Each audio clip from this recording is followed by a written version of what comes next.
Welcome to App Stories. I'm John Voorhees, and with me is Federico Viticci. Hey, Federico. Hello, John. How are you? I'm doing really well. We've got a great episode for everyone today. We're sponsored today by Masterclass, Memberful, and Collide. In the pre-show, we talked all about setting up a home office, and we also talked about upgrading the Mac to Ventura, and when is the right time to upgrade to a new OS on a desktop computer, which I thought was kind of interesting. Yeah, but how can people get these pre-shows that you mentioned? So they just have to go to appstories.plus, and there they can learn a little bit more about what we do, which is these extended episodes with no ads, and they're released a day early. And so if you go there, you can read a little bit more about what we offer. There's even high bitrate audio for these episodes, so we sound even better. But that's the website you go to, appstories.plus, to learn more, and you can sign up there. And if you want, you can even sign up for Club Mac Stories Premiere, which is everything. It's Club Mac Stories plus App Stories Plus. You get all that stuff that includes things like our Discord community, which is a really great place full of really cool people talking all about the kinds of things that we love in an atmosphere that's actually everyone's very nice and respectful and smart. It's very different than some of the social networks that I've been on in the last week, if you might know what I'm talking about. Yeah, it's a great time to hop on the Club Mac Stories Discord. It really is. If you miss the days of when you could just talk about Apple and news and rumors and apps and cool things on the internet, there's thousands of people in there, and it's a very cool place. So we'll be waiting for you there. It feels like an oasis these days, and I really enjoy getting in there and getting away from what's going on in the broader social network scene. Mm-hmm. But today, Federico, we are going to finish what we started, I guess, a couple of weeks ago when we had our 300th episode, where we revisited first episode 100. And I'll have a link to the show notes in that if you didn't have a chance to listen to that. But today we're going to revisit episode 200, which was an interesting episode to me. It came out at the beginning of 2021, deep in the pandemic at that point, right? Okay. Yeah, I barely remember. I gotta be honest, I barely remember recording this episode. I do too, but it was part of a series because we were talking, I guess, a little bit, because it was early in the year. It was in January 2021. And, you and I like to experiment a lot with our workflows in the wintertime when things are maybe a little slower on the site and we've got a little more time. And we had been doing a series about what we've been experimenting with most recently, and just kind of a check-in on what we were doing at the time. And so this episode was all about communications, calendars, and a special surprise. This, going back and listening to this, it was very funny. It was very funny because this is there's probably been untold numbers of surprises that you've sprung on me, Federico, at this point. Well, it's what we do. It's what I do. It's what we do. Now you're also part of that. I have kind of jumped on the surprise bandwagon because it is kind of fun. But this was a really good one, and we'll get to that a little bit later in the show. But I want to start, I guess. What do you want to start with? Do you want to start with calendars, or do you want to talk about communications? Maybe calendars would be the place to start. Maybe calendars, yeah, because I remember at the time I'm taking a look at these notes. Like at the time I mentioned this calendar app called the First Seed. Yes. First Seed calendar. I think maybe there were a couple of reasons why I was using First Seed, which is, by the way, an excellent calendar client. And I think at the time I was interested in a couple of features. I think First Seed had calendar sets, but I also remember vaguely, talking about the idea of First Seed being the only app that allowed me to see calendar events and reminders in the same week view or month view, maybe? Yeah, it was either that or the month view, because I do remember you talking at some point about how you were using month views on your phone, which I thought was kind of bananas myself, just because how do you see very much of a month view on an iPhone? But First Seed does a very nice job with its design. It's a great app. Yeah, and I was using that, and I think it was also for many reasons it was a confusing time. We were spending a bunch of time at home, and I think a lot of us, we maybe overscheduled our lives back then, especially working from home with so much time on our hands. I think I remember starting a bunch of different projects and shortcuts and like doing podcasts. And Yeah. so maybe I felt the need to have like a more serious calendar tool. Like, and I Hmm. want to use month view and I want to use all these complex views because, hey, what else am I gonna do, right? During the lockdown, Right. I'm at home and we gotta get work done. Gotta make sure that the website has traffic and sponsors and content. Therefore, I am going to overschedule everything about my life.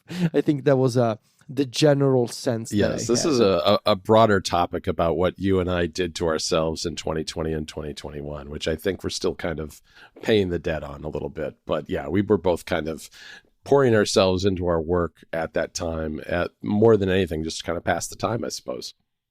Yeah, I think that's right.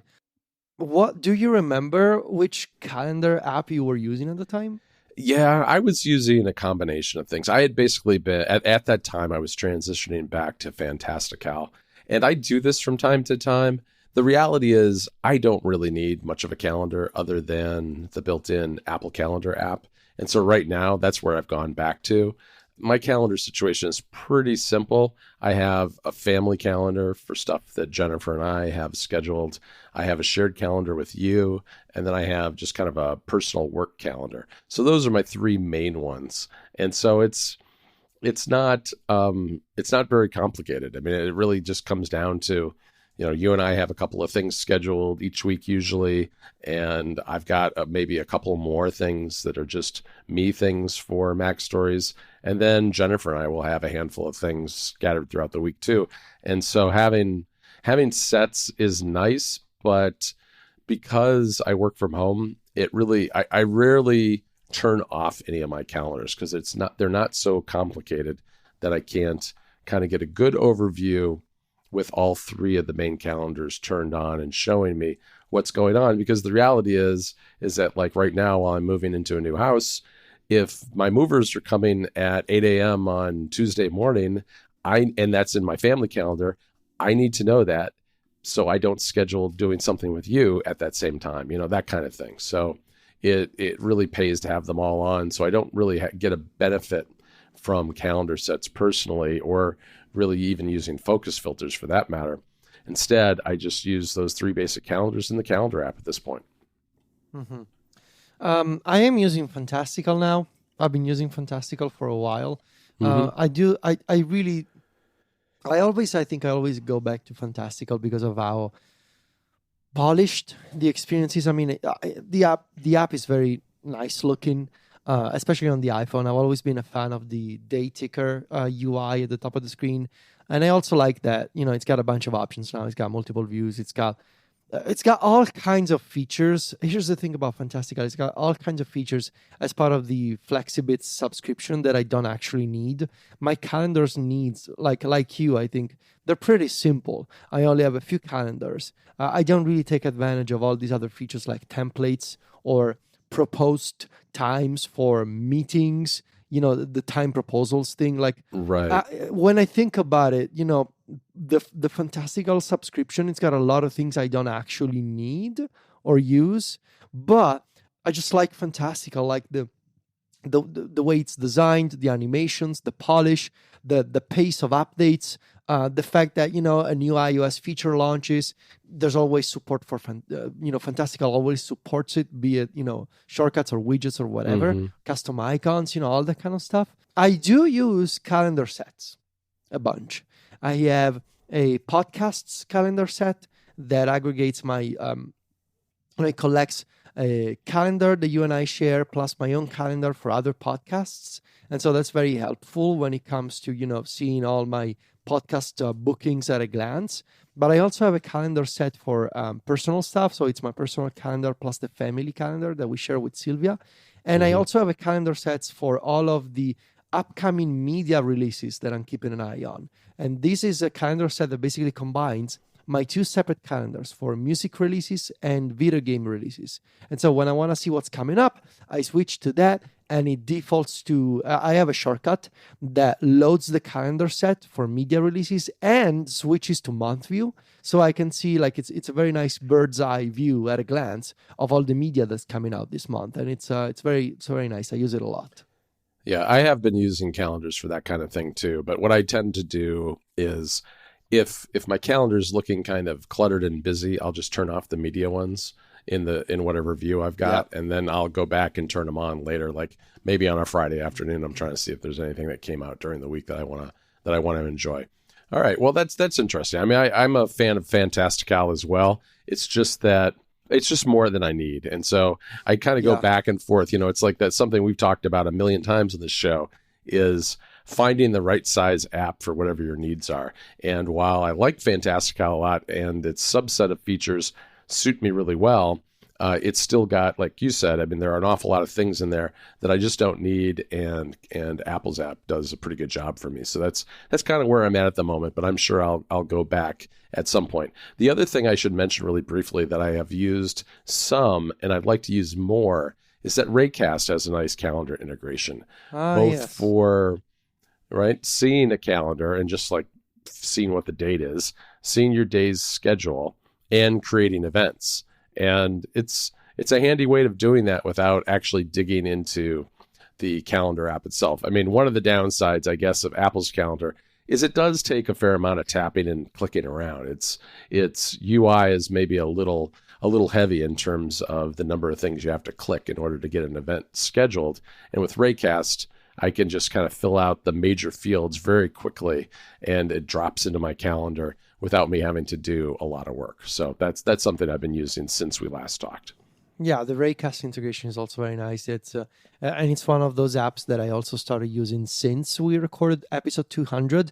It's definitely one of Raycast. I feel it's one of those apps that have momentum right now, which you cannot say a lot. You cannot say the same about other launchers on macOS. It seems like there's a lot of momentum, whether it's from developers of extensions or users, behind Raycast. And yeah, the reminders integration is also very good, I think, on macOS. And it's the kind of utility that when I'm on the Mac and I'm using that, I'm like, man, I wish that this was also available on iPadOS. But alas, it's not possible to create that kind of app on iPadOS. Yeah. This episode of App Stories is brought to you by Masterclass. With Masterclass, you can learn from the world's best minds, anytime, anywhere, and at your own pace. With over 150 classes from a range of world-class instructors in 11 different categories, that thing you've always wanted to do is closer than you think. You can learn the art of negotiation from Chris Voss. Improve your culinary skills with Mexican cooking by Gabriel Camara. Learn about disruptive entrepreneurship from Richard Branson, or learn how to make compelling videos that go viral with MKBHD.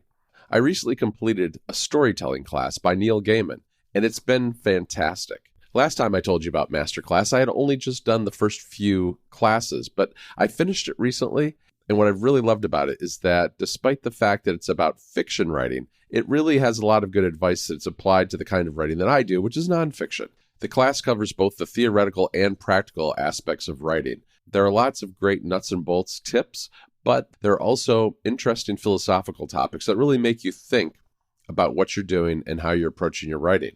One of my favorite aspects of the class is that Gaiman draws on lessons from his own life and how they've impacted his writing of various novels. It's really interesting to see how those real-world experiences translate directly into his own writing. Learning new things is why I enjoy writing about technology so much, and I bet there's a lot of listeners of this show who would feel that way too. Whether it's writing or something else, Masterclass has a ton of different topics that I think you'd be interested in. You can get unlimited access to every single class, and as an App Stories listener, you get 15% off an annual membership. Just go to masterclass.com/appstories now.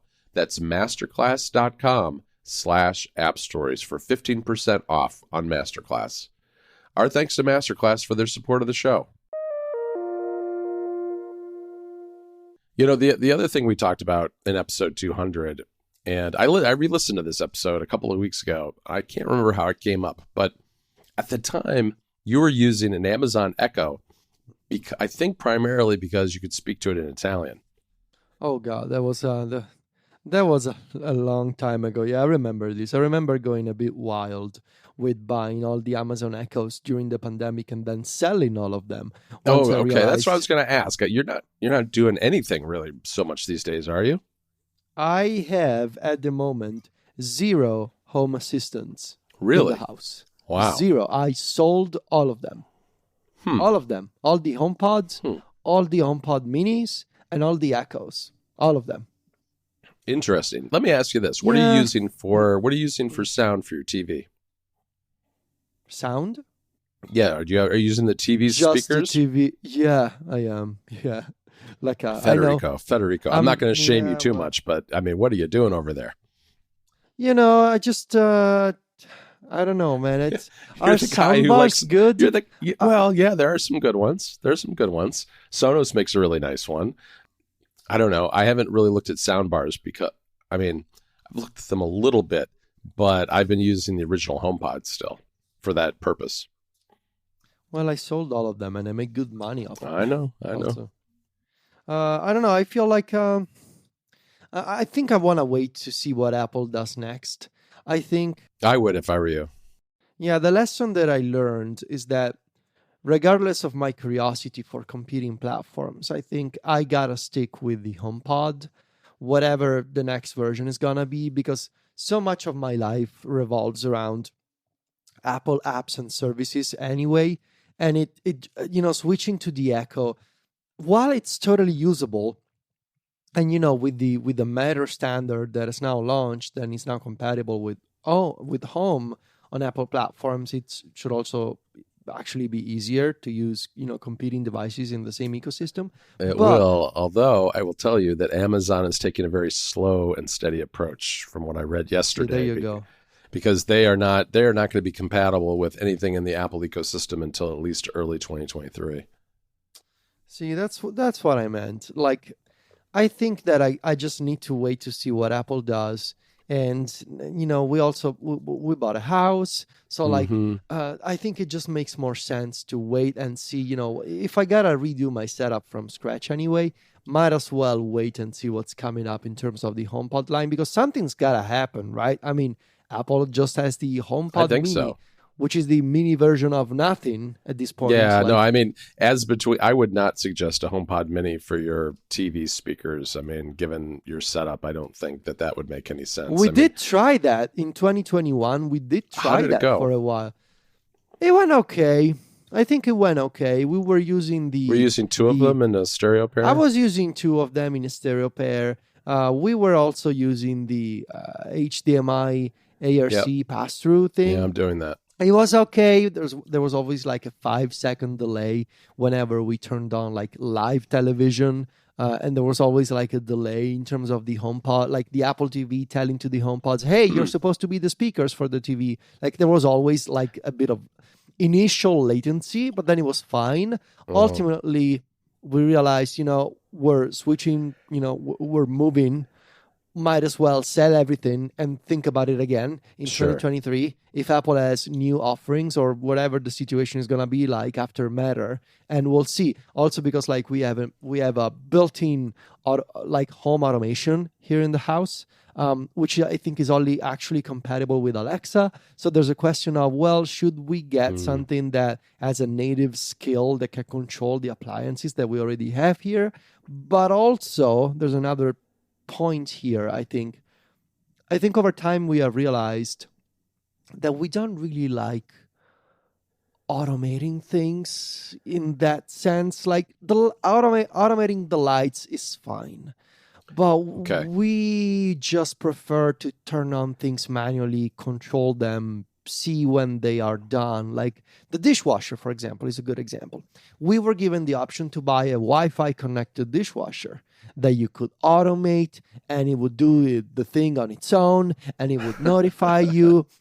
And we were like, I don't know. Just put the soap in, press a button, and come back when it's finished, right?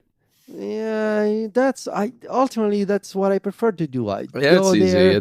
It doesn't seem like the kind of thing that really needs to be automated that much. I'm sure that Exactly. there are some benefits, but no, I agree. I mean, look, I have a pretty conservative approach to home automation now. I do like the security aspects that you can do, whether it's locks and cameras. I like that. I have found that temperature control is actually a really nice thing to have because you can set up much more complex, programs for when, everybody's out of the house. So you can make the temperature go up a few degrees. So you save a little money that way, that kind of thing. And you're on a vacation and you maybe turn the temperature up so it's really hot in your house while you're away. And you come home and you're an hour away. You land at the airport and you open your phone and you hit a button and now it's cooling off again. The air conditioning kicks in and by the time you get home, it's comfortable. Those sorts of things and lights, I think are really nice. But I have been burned a bit myself in the past with trying to overdo things and make it too complicated. It's really not to me that hard these days, even though, like this LG TV that I've got now, it shows up in the home app. I don't really use it that way. I just take the Apple TV remote and hit the power button. I hit the power button and everything turns on the way it's supposed to. And because I've got those old HomePods, they sound really good, and the pass-through, the HDMI ARC pass-through, whatever it is, works really well for me, and it works with the PS5 and the Xbox too. So I'm happy with that setup for now. I am curious to see where Apple goes. If they go with some kind of soundbar, I would reconsider that setup. Yeah. This episode of App Stories is brought to you by Memberful. Memberful is the easiest way to sell memberships to your audience, used by the biggest creators on the web. Memberful handles the hard stuff so that you can focus on what you do best while earning revenue quickly. If you're looking to add membership to your existing business, you want a solution that works with your existing technology so you can launch a new revenue stream without rebuilding your entire tech stack. Memberful seamlessly integrates with all the tools you already use, things like WordPress, MailChimp, Discord, and a whole lot more. That's exactly what we've done at Mac Stories. We've been using Memberful for years for Club Mac Stories, and it integrates with the tools we already use. Things like I just mentioned, MailChimp and Discord in particular are two that we use and have used for a long time now. The thing that's great about Memberful is that it's grown with us too. At the beginning, we used it mainly just to manage the members of Club Mac Stories and their accounts. But now it also runs aspects of our newsletter business as well as our Discord community and other things because it's got so many fantastic integrations built right in that work with the things we're already using. Memberful has a full-featured GraphQL API. It's got webhooks and it's got OAuth single sign-on to make it easy to integrate with anything you're already using in your stack. It also maintains a best-in-class WordPress plugin to add membership and content restrictions to your website. That way you can have member-only posts on your site, mixed in with your regular posts. Of course, you can also use a custom domain name so everything is fully branded under your name, and Memberful connects directly with Stripe for secure payments, something we also use at Mac Stories. Memberful has everything you need to run a membership program, including custom branding, gift subscriptions, Apple Pay, free and paid trials, private podcasts, in-house newsletters, referrals, and a ton more. To learn more and get started with a free, no credit card required trial, go to memberful.com/appstories. Again, that URL to learn more about Memberful and how it can help you develop a membership program is memberful.com/appstories. Our thanks to Memberful for their support of the show. All right. So we mentioned time zones. Why did we mention time zones? I think because this was kind of a work related type of discussion about communications and how you and I work together. And so we talked a little bit about time zones, and the reality is, except for it's funny, right, as we record this, you and I are 1 hour less apart than we normally are. So it's a little more confusing at this time of year. But for the most part, I don't find it super hard to, in my head, add 6 hours to whatever the time is on the East Coast. Yeah, of the US. That's exactly where I was going. Over time, right. I've just learned how to do the math. And even with the daylight savings. Right, and I take off an hour for Alex. Exactly. Yeah. And even when we switch the times for daylight savings and you guys don't until a couple of weeks later, I've also I've learned how to do the math myself. It'll be okay, for the next couple of weeks it's 1 hour less or 1 hour more.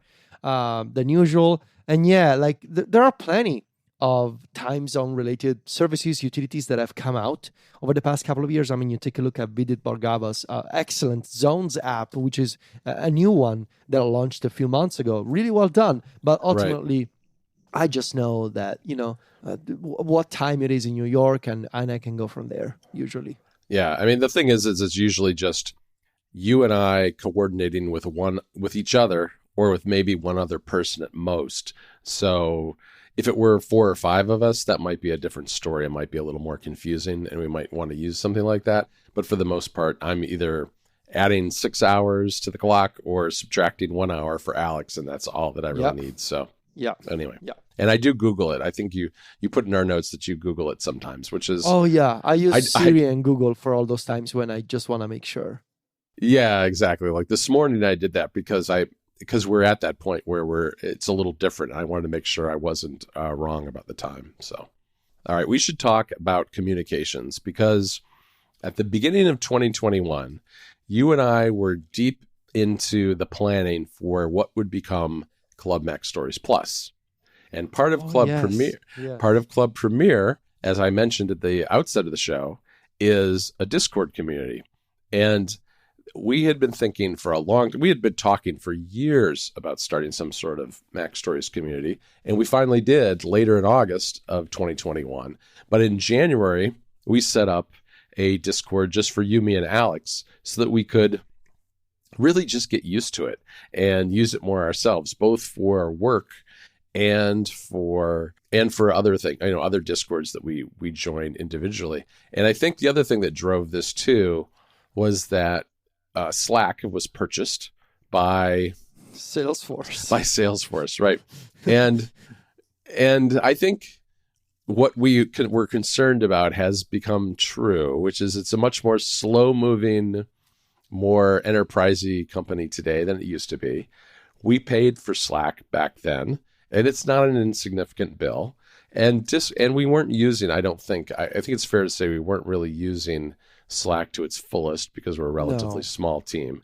And so Discord really fulfills all the needs that we had at Slack, but we can use it for free, and free is good especially when we were deep in the middle. Free is good. Yes. We were in the middle of the pandemic and worrying about, whether we would have enough ad revenue and things like that. And so we were being very conscious about cutting costs where we could. And that was one place where it was very easy to do that. And I got to say, I've been really happy with Discord because it really, from a chatting standpoint with the Mac Stories team, it's as easy as Slack ever was. Plus, it supports bots, and Alex has migrated our Slack bots, the ones that we were still using, over to Discord. So we've got, things like bots that will tell us if the site is down or if there's some kind of error in the, on one of the servers or whatever it happens to be. So it's monitoring all that stuff for us, sending us alerts, and we just coordinate the stuff we're working on there.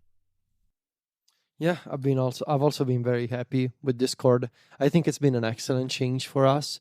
I mean, for our small team usage, we're a small team. We may have some new people in 2023. We'll see. But, it's totally fine to do the regular chats that we're doing. Right. I think something that we have increasingly started doing, compared to episode 200 is more meetings and more calls with Alex for web development stuff. We launched the club and then we immediately got to work on another much, much longer, massive project for Mac Stories. And so we started taking advantage of Discord's audio call features. So you can have these private calls, and everybody can just jump in and you can share screen, you can video chat, which we never do. But yeah, we also use Discord for that.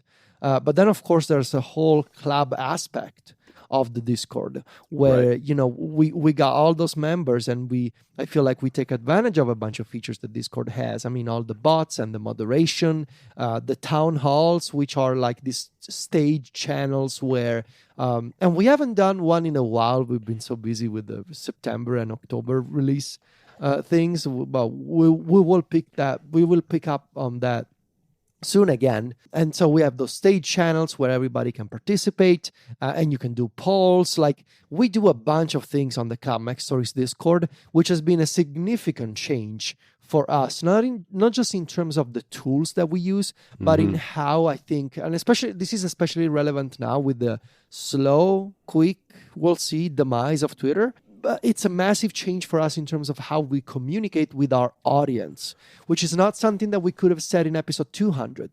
Communication with the audience 2 years ago. Is it 2 years ago? 1 year and a half ago? Anyway, in episode 200, that communication mostly amounted to like, okay, you can send us an email or you can find us on Twitter.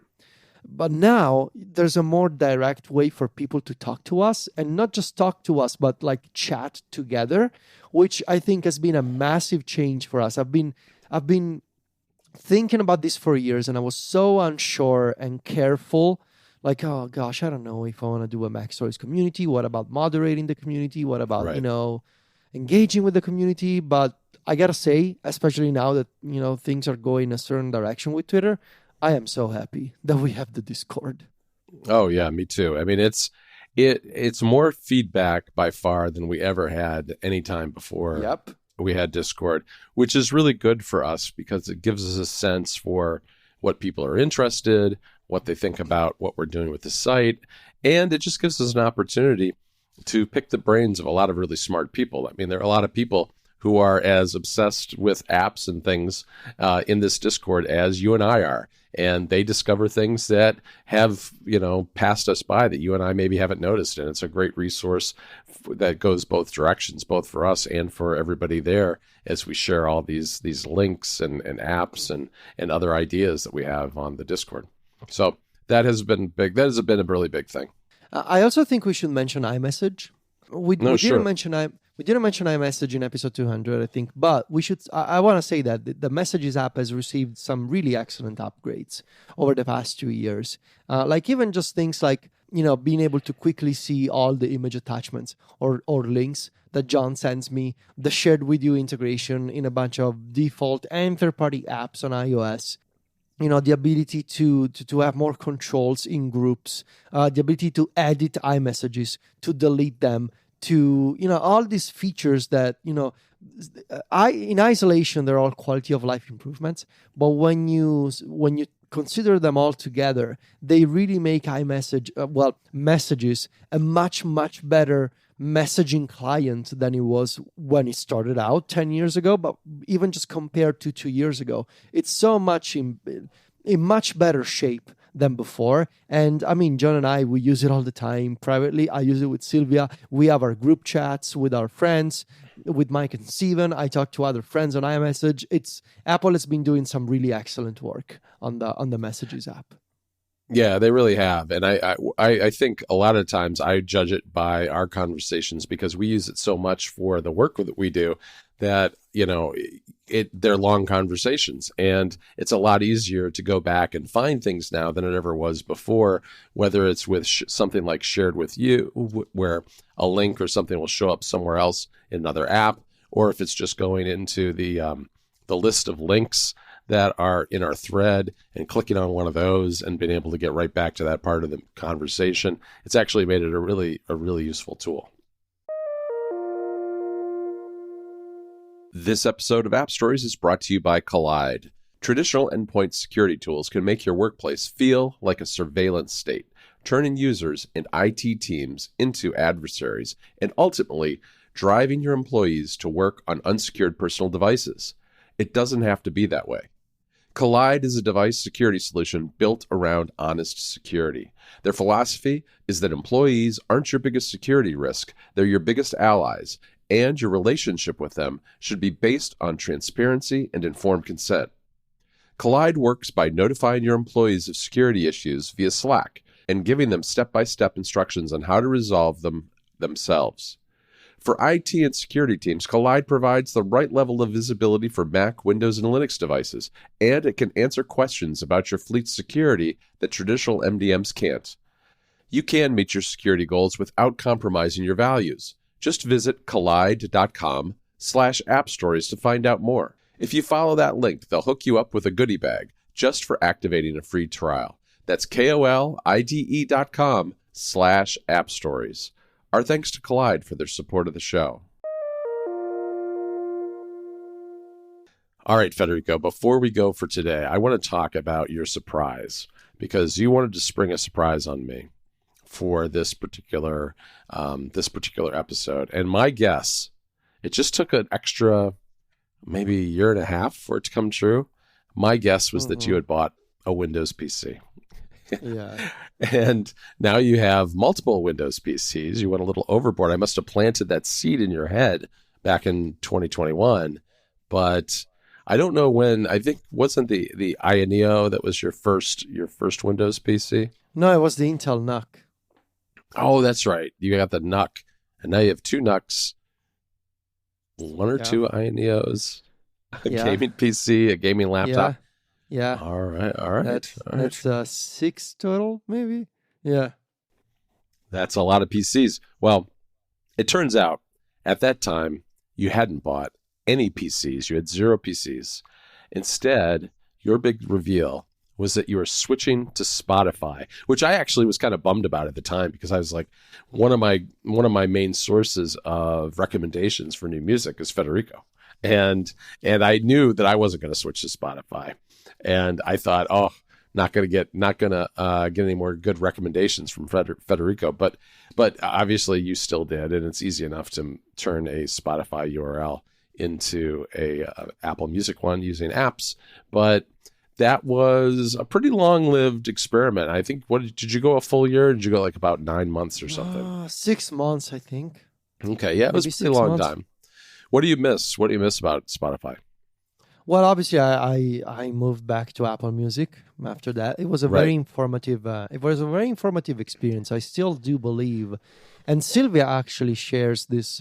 We've been talking about this. She shares this feeling with me about like how Spotify still makes it so much easier to discover new music. It's still heavily skewed toward discovering new music and showing you new stuff, whereas Apple Music is always, I think, has always been and will always be more on the sort of erring on the side of caution in terms of like recommending you things that it's very, very likely that you already know. Like Apple Music doesn't take as many risks as Spotify does when it comes to telling you about this like relatively unknown indie band from, I don't know, Australia or something. Like Spotify shows you that kind of recommendation. Apple Music doesn't. Apple Music is more like, I think you know Jimmy Eat World, right? Well, they have a new single out. Like Apple Music is kind of like that, which is totally fine. They're two different approaches. But I do miss that aspect of Spotify. And I do think Spotify is better than Apple Music when it comes to the Spotify Connect ecosystem. The Spotify Connect is the feature that controls how you can pair the Spotify listening experience to a compatible accessory. And that's different from AirPlay because Spotify Connect is all web-based, like they communicate over the Spotify cloud connection. And it makes it so much easier to control where music playback is going, to pause it, to send to multiple devices at once, and to do something like play this on the Spotify Connect enabled speaker and play this other stuff on the iPhone or something like that. I was going to say, I think that's a simpler system that works a lot better in some respects. I don't miss anything else from Spotify, I want to say. Okay. Well, the music app is not great, right? The music app hasn't seen that's true. any major updates in the past 2 years. But it still mostly feels like a native app on iPhone and iPad. It's got some basic keyboard shortcuts. The real-time lyrics that took Spotify forever to roll out. I'm still not sure. Do they have real-time lyrics for everything on Spotify? I lost track. I'm not sure. But Apple Music has beautiful real-time lyrics that you can even share as custom cards with people. And Apple Music, the big one for me, they have the lossless and high-resolution lossless tiers. Spotify Hi-Fi is still nowhere to be found, despite the announcement from like 2 years ago. I was going to say, it's been almost 2 years, yeah. It's been almost 2 years. And of course, if you're into that, on Apple Music, you have the spatial audio stuff, which I disabled like a year ago. I never actually used it. I may reconsider this if, and that's a big if, I ever set up like a surround system, because I hear from a bunch of friends that are into this kind of stuff that spatial audio kind of doesn't make much sense for headphone people. But if you have a surround system that it's like the fully realized vision behind spatial audio, and I can understand why. If you add all those entry points for sound, I can imagine that you're gonna get a lot more detail from spatial audio. But I have no idea if I will ever have a spatial a surround system in the home. So yeah, I am perfectly content with Apple Music, and I should say the advantage of being an Apple Music user is that I get to use the excellent Marvis, the Apple Music client. Or, sure. There have been times when instead of Marvis, I was using Soar, which is another incredible Apple Music client.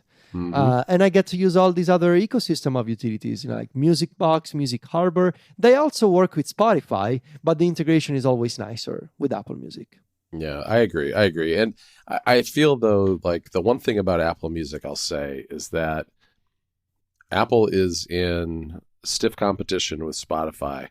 And one way they could really pull ahead potentially is to revamp that app and have some modern shortcuts features and do other things that really set it apart from Spotify, which they really haven't done. It's I don't know. I mean, it's that the app needs work. I think we've talked about it. We had a whole episode on how to fix Apple Music. And as much as I enjoy the service and a lot of the features, I really do feel like it's time for a rethinking of Apple Music on all of Apple's platforms. Yep, absolutely. I agree. That's the kind of thing that we've been talking about for a while. I believe we did an episode of App Stories about fixing music, right? We talked about not too long ago, really.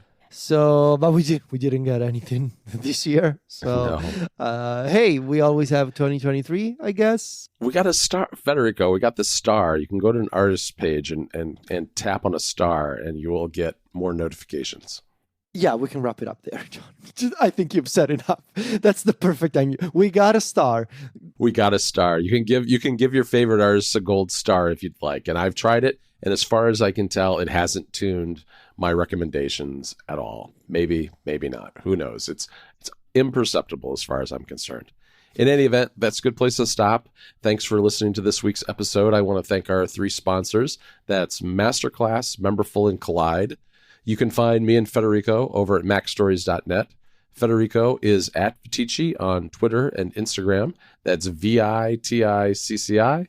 And I'm at John Voorhees. JOHNVOORHWS. Talk to you next week, Federico. Ciao, John.